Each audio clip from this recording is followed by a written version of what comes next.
1200 হল বা তখন তো আমি 1200 হলে আমি তো আর্টিস্ট, 1200-1300 হলে তো আমি আর্টিস্ট।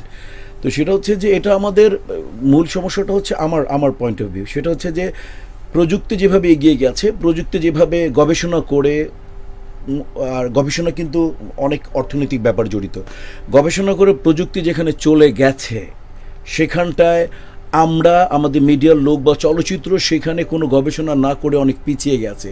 প্রবলেমটা কিন্তু এইখানটায় না, এটা কিন্তু দেখেন দুটো, আমি বললাম তো সহনশীলতা থাকা উচিত, রেমুনারেশনের ব্যাপারে আমি না করছি না, কিন্তু এটা কিন্তু দেখেন শিল্পীরা যখন আবার কাজ, সাকিব খান আর মিশা কাজ পাচ্ছে, যারা কাজ পাচ্ছে না তাদের আপনি কী করবেন?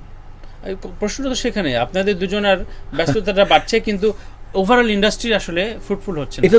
এটা তো সাকিব খান আর মিশা সওদাগরি করার কিছু নেই। এখন আমরা তো আমাদের অপরিহার্যতা ধরে রেখেছি। অডিয়েন্স তো আজকেও যে আপনি যদি দেখে থাকেন সেটা যে পাসওয়ার্ড আমাদের ঈদ থেকে মানে পুরো 2.5 মাস বকরিদ পর্যন্ত চলেছে, এবং এই জুটি তো আমরা ধরে রেখেছি, তাই না?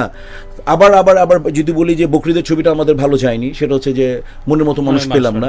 তো আমরা প্রোডাক্ট ভালো হলে, যদি ভালো কন্টেন্ট হয় এবং সব কিছু মিলে যদি করা যায়, তাহলে আমরা এখনও কন্টিনিউ করতে পারবো। তো কাজে হচ্ছে এখানে ইন্ডাস্ট্রি ধরে রাখার জন্য আমাদের যেটা দরকার, যখন একটা কন্টেন্ট তৈরি হবে সেটাকে সহযোগিতা করা। যদি আমি করি, আমাদের করার দায়িত্ব আছে, অবশ্যই সাকিবের করার দায়িত্ব আছে।